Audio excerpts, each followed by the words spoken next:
Stuart Holbrook has spent his life in the world of collectors. As president of Theriaut, the world's leader in the auction of antique dolls and figurative art for over 30 years, he's managed the often personal and always wild world of collecting and collectors. His market expertise and knowledge of trends comes to life in The Curious Collector, where he shares his experience and experiences in real-life stories, alongside sage advice on how to build great collections within the happy life of a collector. Welcome back to The Curious Collector and this incredible multi-part discussion conversation with Florence Theriault in her 55 years in dolls. And in the previous episode, we took a lot of time to hear some stories from Florence about the really early days, both her coming up as a young woman in college and her studies and her original work and how that transitioned to antiques and the first antique auction she had, and then that beginning in her discovery of dolls and this incredible world of the characters she met along the way. And it was a really fascinating area and one that I think a lot of this generation of collectors never really heard before in her ability to relay some of these memories. So a really, really great foundation to understand where this all started. And Florence, welcome back for part 2 of my interview with you and a chance for you to discuss more about your experiences. So we kind of left off in the late 70s and early 80s, and I mentioned that this was a real turning point for Theriault at this time and your own career. And a lot of significant changes were beginning to happen. The company was growing rapidly, and you had to make some new decisions in your life and in the way that you would be continuing Theriault in its evolution. Can you tell us a little bit about that time period? Well, one of the things that we had to decide was where were we going to continue the business? We were living in a wonderful, charming little town in northeastern Pennsylvania and loved it there. And it was just a great place to live. But it wasn't great for business because for people to come to our auctions there, it was too far out of the way. And even though we would travel to other hotels to have our auctions, well, it was a long way for us to travel. So we decided we need to move. We need to find a new location. We used to joke about the fact that when it would put an ad in the paper to hire someone for an artist job or a photographer, the only people that applied were people that already worked for us. We just couldn't find the talent we needed there. So we looked around for various places and we thought of going to Washington. We thought of going to New York. That wasn't going to work for us. We thought of going to Washington and realized how expensive it was. And then a friend just said to us, did you ever go to Annapolis, Maryland? That's a nice little town and it's right nearby. And, it was right by Baltimore Airport and National Airport and Dulles Airport. It was a great location. We came down and one day decided to move, and we just stock, lock, and barrel moved the whole business down here to Annapolis, Maryland, and that's like 45 years ago now. And we've been here ever since, and it's just been a great place to have it, a convenient place to travel all over the world, and yet still has a nice historic small town mentality about it that we really love. So that was obviously the first thing that really took place, but you were transforming at this point a lot of the way things had been done, because in the doll world before it was very insular and it was very protected, the environment of selling dolls, collecting dolls. There was a system, let's call it. And you were a disruptor in a lot of cases. This was the point that you began to open a whole new perspective in the public understanding dolls. Do you recall some of those periods in that time and what it was like? Well, you have to understand a lot of it was just a basic philosophy about, I guess today you'd call it consumer rights or the rights of a collectors.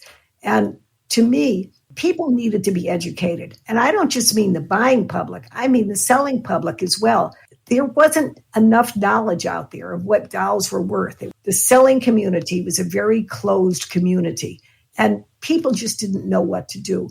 We tried to be so upfront with people by showing what prices were, by educating people. It kind of crossed a lot of people that were used to having this privately held information about prices. We just proceeded and it eventually won over many, many people who would come to us and would say, thank you so much for keeping us aware of what values would be and what I should be selling my dolls for, whether they sold them to us or to anyone else. It was good information to have. When we first started our business, we used to have a motto we had on the bottom of our stationery, and I guess we finally took it away for some reason. But our motto was that knowledge is power.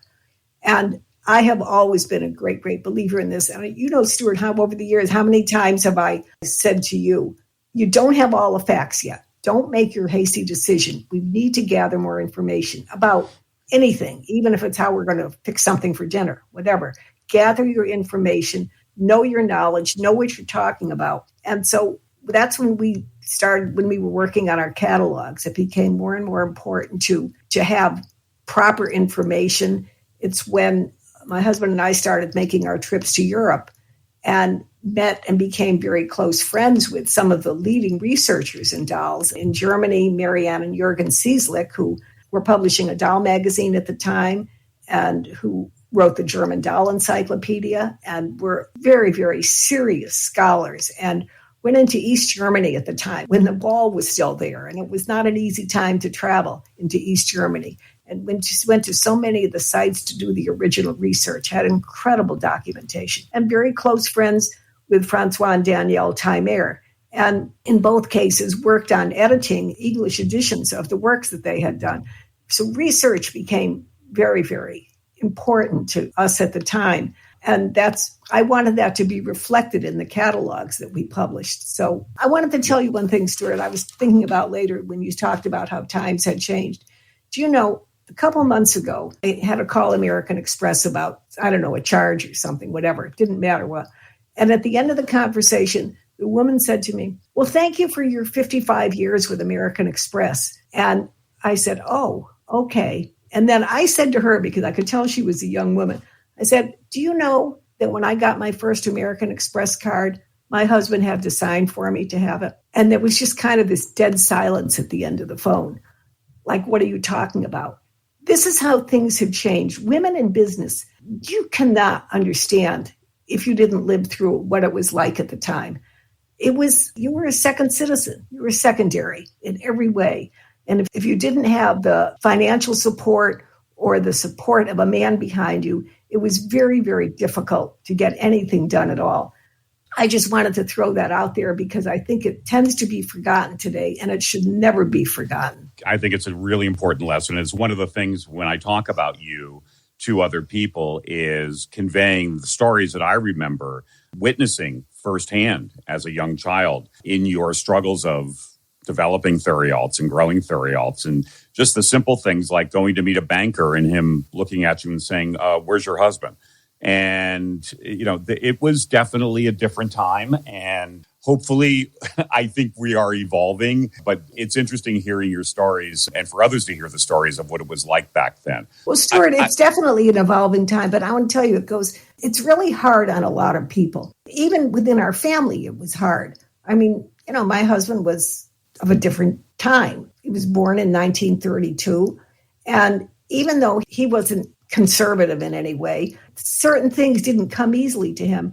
And I remember this scene so vividly. I will never forget it. And it had to be probably in the early 1980s. And there was a decision that had to be made about something. And I expressed my opinion, which was decidedly different than his. And I remember him saying to me, why can't you just let me do what I want to say, what has to be done? Why can't you just be like that? And I can remember vividly, I just burst out crying and saying, I can't go back. I can't be that person anymore. I can't go back. And that was a big step for me. And it was really hard. And I never did go back. And I don't know if it makes me a hard person or what. I tried not to be. I've tried to always be sensitive to other people, but I couldn't go back. And kind of where we are today.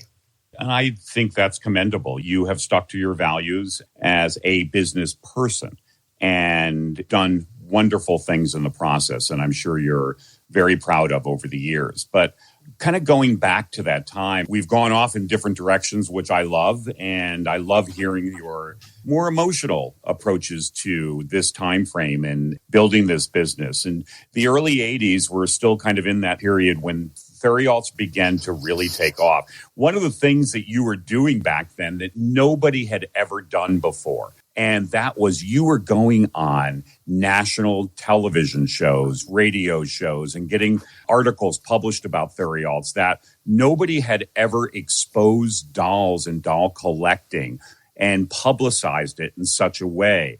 And it was an amazing time. I think you've done every Good Morning show across America that was in existence. In the 80s, every town had a Good Morning show. You had Good Morning LA, Good Morning New York, Good Morning Chicago, even Good Morning Peoria. And by golly, you did them all. There was one show where we drew the line, though. We had this very ambitious PR person. She would want to get us on everything. And I remember she got us on a show at 6 a.m. in Wisconsin or something. And you know what else was on at 6 a.m.? The cattle talk and the cheese production of the day. It was all the farm talk. And then they had us on there talking about antique dolls. And I think it was not a big market. I just don't think a whole lot of people tuned in to see it. Oh, I'm sure there was one lady who was very intrigued by the whole thing. Well, this could be true because we have some great collectors from that part of the country. So it could have been. We do. So maybe it started in that discussion of cheese and dolls. But you were on with Oprah when she was just a talk show host. And when she was still in Baltimore. Yeah, Regis, you were on. It was such an interesting time. I'm fascinated by it because back then, everything was positive, happy news. People loved this. They loved these shows where you could come on and talk about dolls. I also talked about this in our episode about creepy dolls, the whole creepy doll phenomena, that back then you didn't have that. The shows, they loved this. When you were became a spokesperson about dolls across the world in doing all of these shows that were incredible. But I know that you got bounced from one show one time. Yes. Do you remember that? When we would do the shows, we would bring 25 dolls with us and we would have them all on a little table and we would talk about them. And you could tell that the people that started to interview is like, oh God, what do I have to do this for? But by the end of it, they were really into it and they were intrigued. They found it most interesting. But at one show, we had everything unpacked and we were ready to begin. And then all of a sudden they came in and said, I'm sorry, we won't be able to go forward. And we said, well, why? And well, Richard Simmons had just come into town and they had booked him and he was going to replace us. So. Oh, bounced by Richard Simmons, who ended up becoming a doll collector. Yes, and yes. It is an interesting character in himself. That's funny. Maybe he was influenced that day. Who knows? Yeah, it's so strange because now trying to get on a TV show about anything, even when we did Shirley Temple and Shirley Temple's personal archives, you couldn't get TV shows to take it or want to interview you or want to come out and cover the exhibits. It was really fascinating and made me realize that nobody wants happy news anymore. And a lot of them, I would pitch the story of, this collection, or I have these dolls, or this is Shirley Temple. And they would go, well, where's the drama? Where's the drama in this? I need drama. And that's the problem. But back then, wow, you were every week on a TV show somewhere. And I think what it helped too was it brought out into the public consciousness the idea of doll collecting was big, doll collecting was being validated, and people were learning that dolls were valuable. First time I remember, and you can correct me if I'm wrong, but this really happening was in 1982, and you sold the Albert Mark. Yes, that was a great doll. It brought a world record price, Stuart, $38,000. $38,000, yeah. And that's all people could talk about. They had never seen anything like that in their life. It was very exciting. We were pretty excited about it ourselves. It brought very, very good publicity. But, a lot of dolls did. And many times, actually, news stations would come out and even cover an auction because they found it so intriguing. Well, you know my attitude about technology. I love it when I'm doing research, but I pretty much hate it the rest of the time. I want to go back to quieter times. But I think a lot of the reason that you don't have so much now is news stations probably don't have local photo coverage where they can go out and cover events and things like that. Those reporters and journalists they have, or the photographers, they're, as you say, they're going out and looking for drama. Drama is a good way to put it. Because then they would come and they would cover it and they were fascinated by the collectors themselves. I remember that Barbie auction in particular that you talked about, the TV team that came out and covered it, and they talked to the collectors, and it was an intriguing time. I guess you're supposed to send your videos into them now, and then maybe they'll use them. And do I sound bitter? I think we both sound bitter about this. You, I think, more than anyone else, because of your willingness to throw yourself out there, you rose the perception of doll collecting across the world to the general public. And it also exposed the value of dolls to the general public who really didn't know before. I imagine you ruffled a few feathers along the way in that process. Well, I'm going to tell you that there was one station we did one time. They gave us a long piece of time. A long segment, yeah. A long segment. And there were a lot of questions. And every single question, this reporter kept asking George. And they never asked me a thing. And I finally got really aggravated. And they took a break then. And then they were going to go back and do it again. I didn't do it in front of the whole TV program. But I said to her during the break, I said, just out of curiosity, why are you only asking my husband the questions? I think I could answer a couple of these. And she was so angry at me that she actually never asked me anything the rest of the time. So I didn't benefit myself. That's Which funny. brings me to lessons. When you say lessons you've learned from people, Stuart, I have learned so many lessons from doll collectors themselves that have given me wisdom over the years that I followed. And Marge Trenton in Houston, Texas, I love Marge. Marge said to me once, "Oh, Florence, can't you ever just let things go?" And I tried to remember that over the years because I used to get real hot-headed about things, but I have become very calm and very reflective about a lot of things. And I always try to remember her words, just let it go. Not going to matter. Let it go. Pick your fights. Do what's right. I also learned from Mildred Seeley. I know this is not part of your question, Stuart, and I'm going free flow here, but please do. Okay. Mildred Seeley. And everyone remembers Mildred Seeley, who had her famous doll studies and her lessons in making dolls, and who just was so outgoing and caring to all people. And we had a seminar once. We were one of the first groups of people to start actually doing seminars. This was when you would do them in person, not on YouTube or videos or anything like that. And people would come and they sat through the whole seminar, and it was really good. And about a year later, one of the people who had come to the seminar decided to give a seminar and followed our complete program of everything we had done, almost word for word, like if they had been taping it. And I was so upset about that. And talking to Mildred, and she said, "Oh, Florence," she said, "you know what? The smart people just move on and they get one more thing going. So while the other people are still busy copying what you did 2 years ago, you've moved on and you've done even better things." And I've taken that as a lesson. I don't have time to waste. I don't have time to waste on people that can only steal other people's ideas. I have too much I want to do myself of different ideas that I've never been able to completely do the project I want to do, or complete it, or do the research, or do the book, or do the study, or do the talk, or all of the million other ideas that come to mind that we think would be great to start.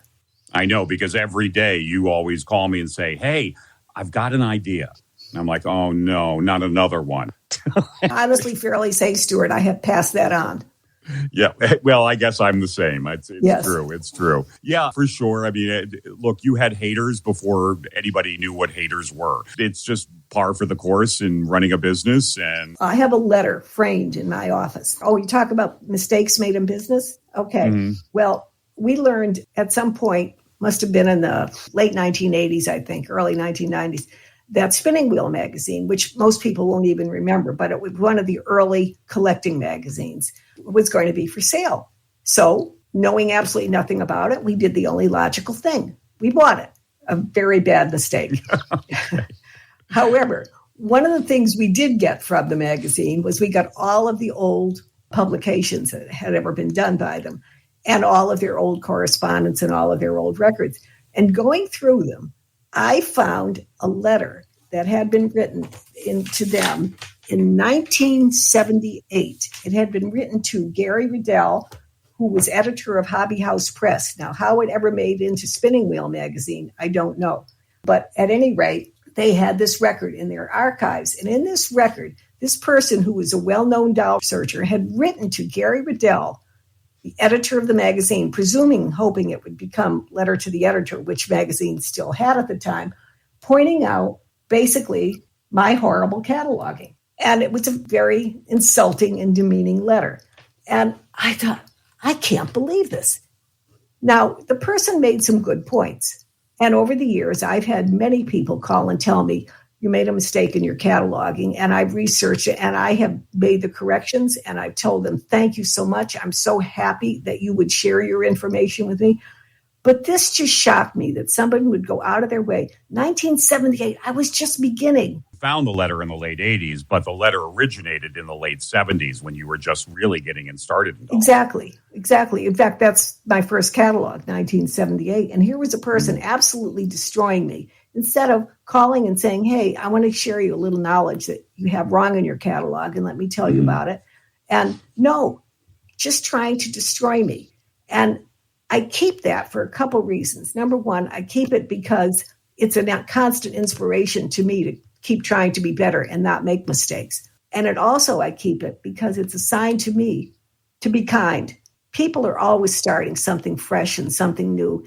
And instead of putting them down, if you can try to be kind to people and help them in what they're doing. And it was a very, very important lesson.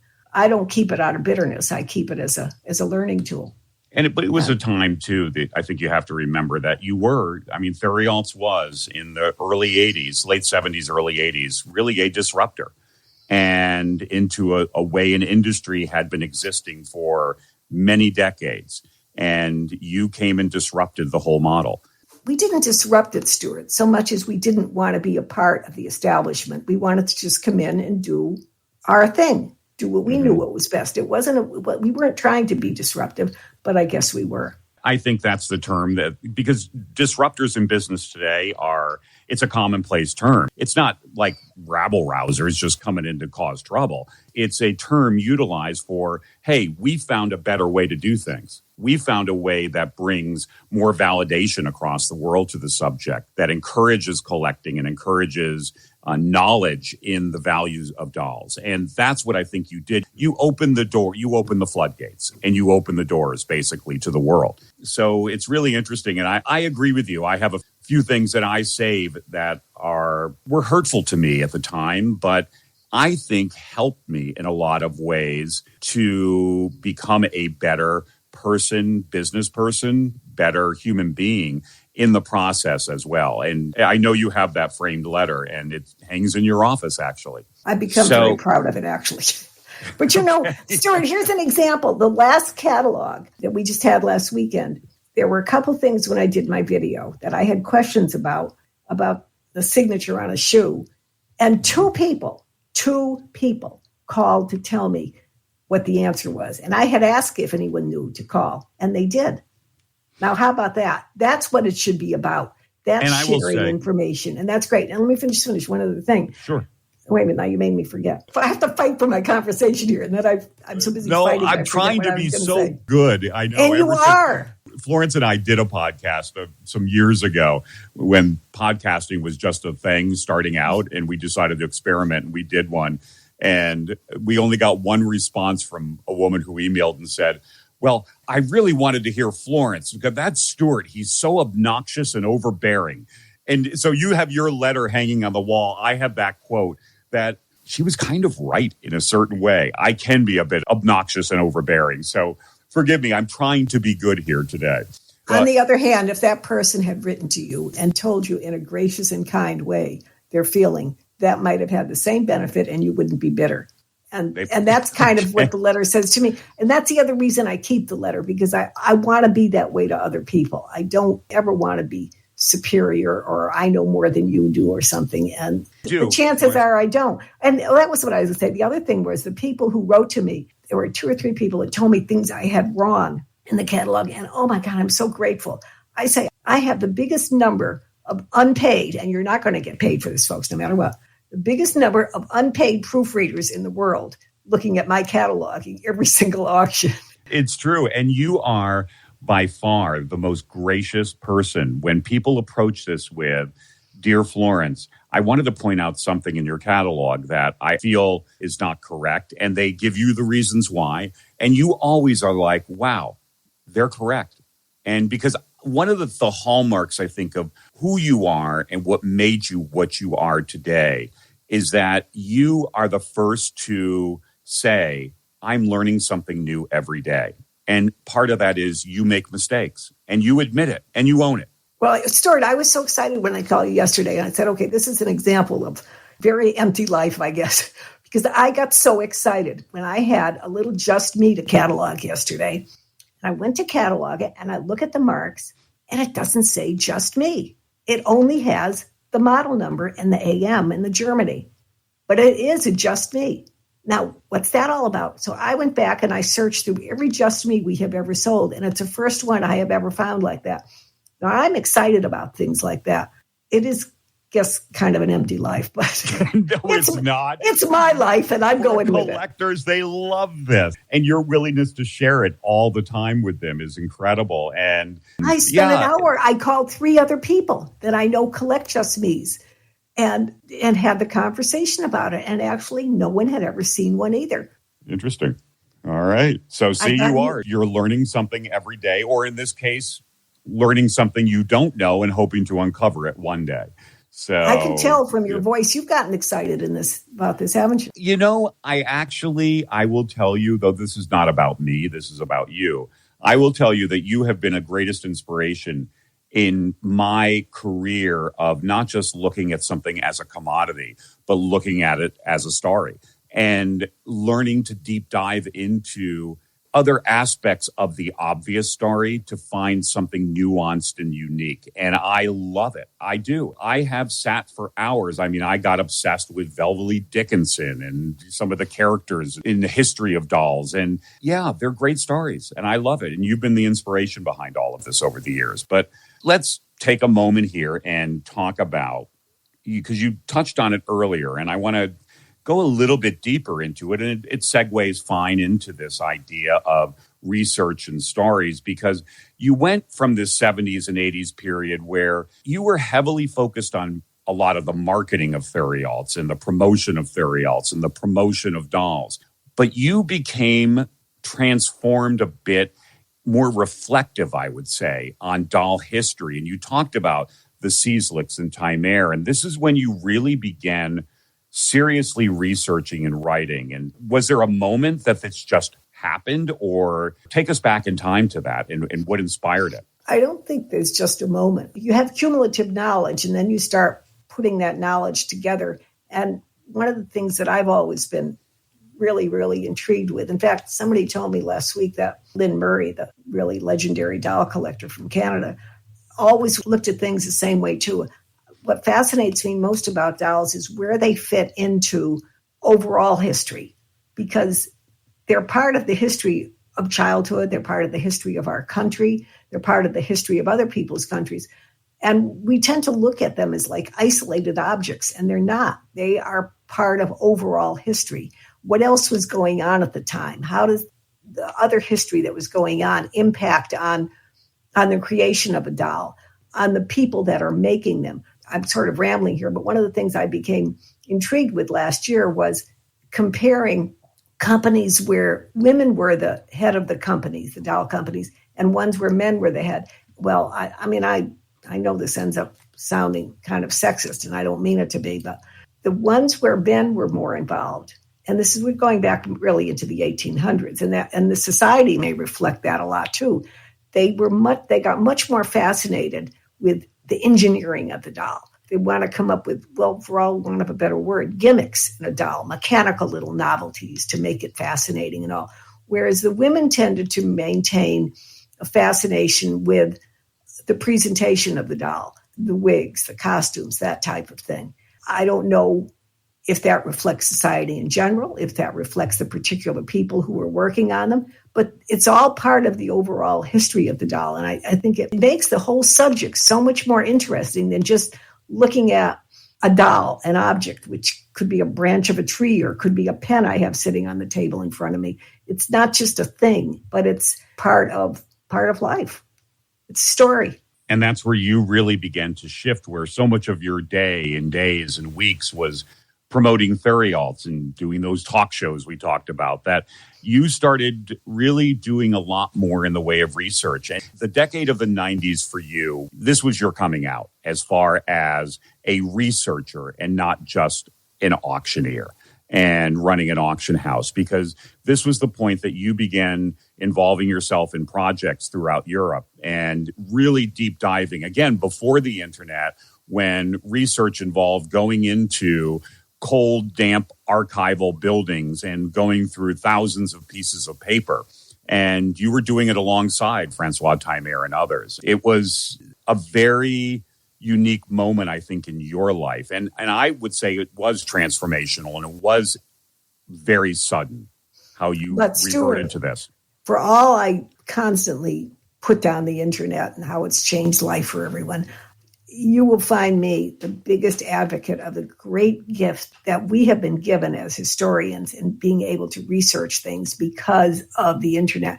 If I could explain to you the difference from when I first started cataloging, where every piece of information you wanted, you had to go look through a million books to try to find it. And even though there were books like Coleman's Encyclopedia or the German Doll Encyclopedia, even though those books existed and had great information in them, compared to the dolls that were available now, they didn't tell you everything you needed to know by a long shot.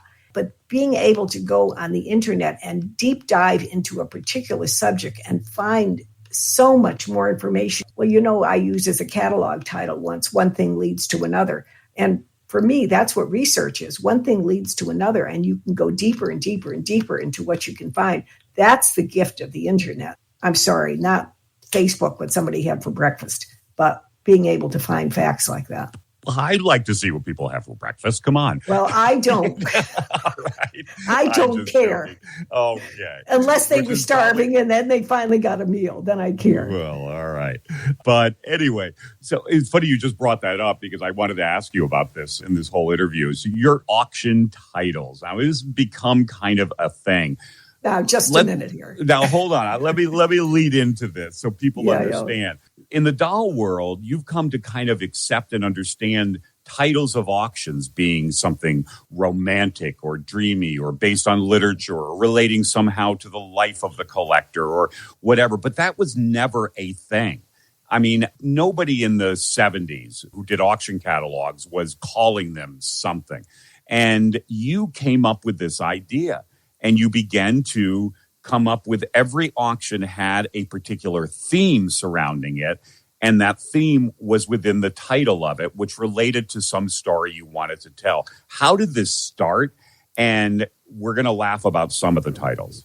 All right. Number one, I have no idea how it started. I do not have a dream. I don't know. And I don't want you to make a single comment about what was the ice cream one. No, it is, because it is the worst auction title ever. Dolls a la mode. And it goes back, I think it was like 1979, Denver, Colorado, and that was the theme of the auction. It was some kind of theme. I have no idea why I would have done that, but I did have some that I really loved. There was one, I can't think of the name of it now, but we had lunchies, and they had this fabulous costumes that they have with all of the felt and the appliques and the vivid, vibrant colors. And I found some, I think it was a biblical phrase about a coat of many colors or something like that. I loved that title. I had other titles that were particular favorites of mine, but there were some that were kind of losers. I'll admit it. But it's definitely become a signature, and I was really happy with our 50th anniversary. 50th anniversary, yeah. And I decided, this is good because it's an anniversary year. I can do a retrospective. And for a whole year, I was free of having to think of titles because I could just go back and pick my favorite ones. Yeah, because you really do. You're like, I need to come up with a title. And some of it will be based on references in literature or things that inspired you over the years. And you will find a way to connect that title to the auction. There's work that goes into it, and that translates to the color background, the color of the catalog and the book itself. And it could be related to the collector whose dolls are being featured there, something that related to their life or their story or that they love. And we're able to convey that through their wishes. So we make fun of it in a certain way, but I think people have come to love it. Oh, well, maybe not the one. What was the recent one, Florence? My shadow butt dances around me. Okay, Now, I admit that butt can be spelled two ways. okay, but I actually never noticed it. I thought, okay, this is kind of an odd title, one of your odd ones, but I didn't really think of it in that context until somebody sent an email, and they didn't mean to send it to us. They meant to send it to somebody else. And it said something like, I was laughing so hard imagining my shadow butt dancing around me. And so it took on a whole life of its own of people making fun of this about shadow butts.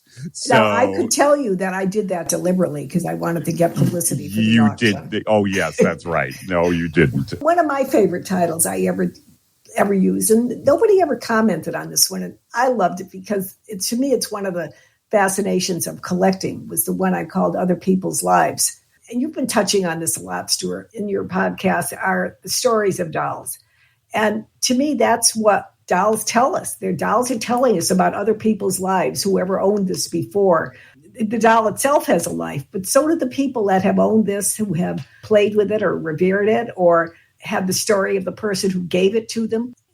So often when we're in people's homes and they say, well, I'm going to keep a few dolls. And you say, well, that's fine. That's your collection. You should. And what are the ones they keep? They don't keep the most valuable. They don't keep the most in demand. They keep something that has a story to them, that they remember a circumstance of when they bought it, or it had come down in the family and the family had always cherished it. The dolls are other people's lives. I love that title. So I'm sticking with that as one of my favorites. I think it's a good one. I like it a lot. So the 1990s was really an interesting decade, too, that we were talking about. And the interesting coming together of a whole shift in the world of dolls. You have this great accumulator generation that were still actively buying, but a lot of things were coming out of Europe at the same time. And the market was at its probably absolute peak from my memories of both numbers of I would say the same number of collectors, but you had the great accumulators that were collecting and buying up so much. You were going into Europe a lot then, Florence, at that point. And I remember because I was back in the business full time and I was taking up a lot of the domestic work of the collections and the auctions, which freed you up a bit more to go with George over to Europe. And you were uncovering still in the 90s some incredible things, both out of old chateaus and old families. And are there some particular things you remember back in those days? Because you were going to France and Germany once, like every month practically. Because we made a lot of contacts, and probably more so in France than in Germany. And we made a lot of contacts, so people started saving things for us and putting them aside. They wanted them to be sold here. We were kind of a presence in France, and it was an absolutely intriguing time. I learned things like, I remember going to auctions in France, and this was before Euro community existed. So every country was still so distinct in itself. And if you went to an auction in France, the dolls you would see there would be a completely different experience than anything you would experience, for example, if you went to Germany or even if you were here in the United States. The dolls were very insular to their time. They were dolls that had either been made in France or sold in France. And what would be really curious, because even if you would be looking at an exhibition of an auction in France, and if you would see one German doll, it would just pop right out at you. It could be a perfectly ordinary one, but it was so different than the type of things that you would see in the French market. The collectors were different. The things that we had started to in America to really have an appreciation for, I use the term loosely, but all original. Dolls that would have original costumes and original wigs and original shoes. And they were just the way they might have come out of a box 100 years ago. And we had really started to develop that in America. And that didn't seem to have any awareness in France at all. People weren't looking for that. They looked for something that the face would appeal to them, something of that nature. And they didn't care about anything else, which allowed us to start to accumulate and to bring back to America many of these all original dolls, which was a wonderful, wonderful treat. One of the dolls that we bought at an auction and in Europe, and we were sitting in our offices here in Annapolis bidding by phone. And I remember how absolutely nervous we were doing it because we hadn't seen it, but it just seemed so wonderful to us. What we had learned about it was the doll, very famously known as Blondinette. That's what it had been named originally. And we acquired that doll and brought it to America with all of its wonderful possessions. I know you asked me once before, Stuart, do I have any regrets? And what we did with Blondinette is one of the greatest regrets I'll have, because I felt that this merchandise that came in with this doll, the costumes, the accessories, all of the pieces were so extraordinary that our market in America would not absorb them all. So we split them up and sold them individually. We did do a book. We did the very famous Blondinette book, which told all about the history of the doll and showed all of the pieces that had come with it. And it was at a really wonderful auction that we held in California. And since that time, I will say, and we tried to help her in every way we could, Chris Clement acquired the doll, and she has worked very hard to get all of the pieces to come back together again.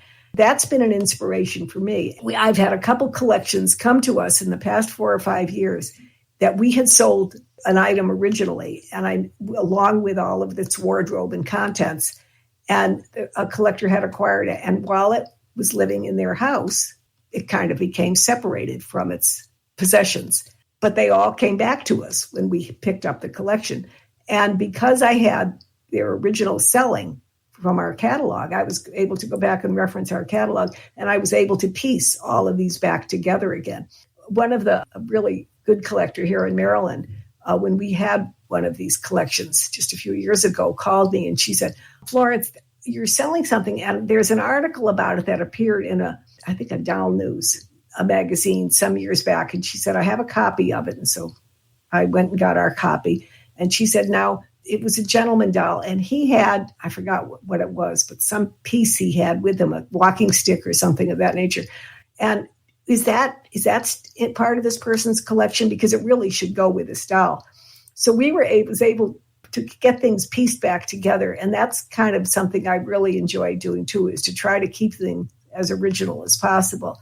I just did that with Miss Lily that we sold last weekend, which was the famous Karen Rockwell doll. She had taken to so many places and added pieces to it, and then maybe had borrowed a dress from it to put on another doll. But she did have the original photograph of the doll, as she had acquired it in the early 1950s. And by using that photograph, I was able to reassemble the doll as it had come to her in the 1950s, because everything was still in her house. She was a collector. She enjoyed her dolls that way. And that's something that Blondinette taught me, and that I've tried to carry on for other things that I'm handling now. And I knew that by bringing up the 90s, I knew that Blondinette would be the thing that you would talk about, because I know this was an incredible moment for you in discovering this piece, finding it, rescuing it, and the sale of it. And it really opened you to loving going into France, to finding more interesting, original pieces that you, like you said, you can't find anywhere else. That you couldn't find. You couldn't find. But the one that I really want to debate, though, I guess in retrospect, it was okay when you bought an entire museum of French wedding domes, which, I mean, how many years did we have these? Now, I would like to point out to you that people still talk about that auction. Okay. And I'll at least take they your do. word for it. At least they do to me. Okay.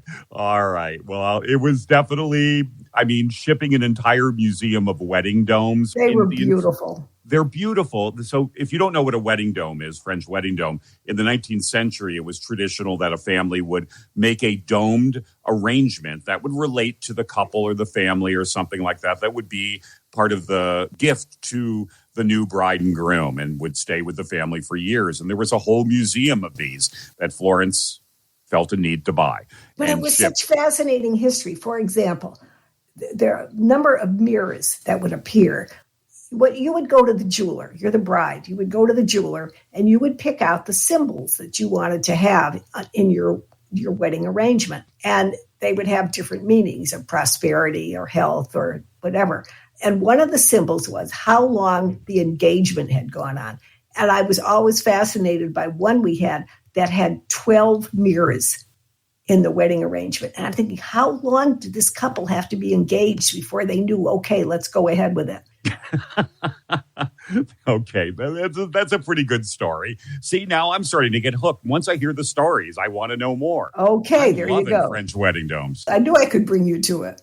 So we made it through the 90s, and we're going to end part 2 here today. And thank you for coming in, Florence, and sharing more memories. But we're going to have more in part 3 coming up next week as we go into the 2000s up to today in 2025 and talk about this last 25 years, which had so many huge changes in the world, and not only society, but in the auction world and in doll collecting, and get Florence's take on her experiences during this time and some of the personal memories she has. And we hope you can join us next week for part 3 in this conversation with Florence Theriault in 55 years in dolls. So come back and see us.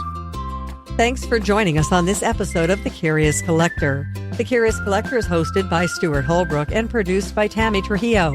We invite you to follow us on social media and feel free to leave any questions you have for Stuart on Facebook at Stuart Holbrook-Theriault or follow the Theriault Company Facebook page. And you can stay up to date with the latest auctions and events at Theriauts.com. We'll talk to you on the next episode of The Curious Collector.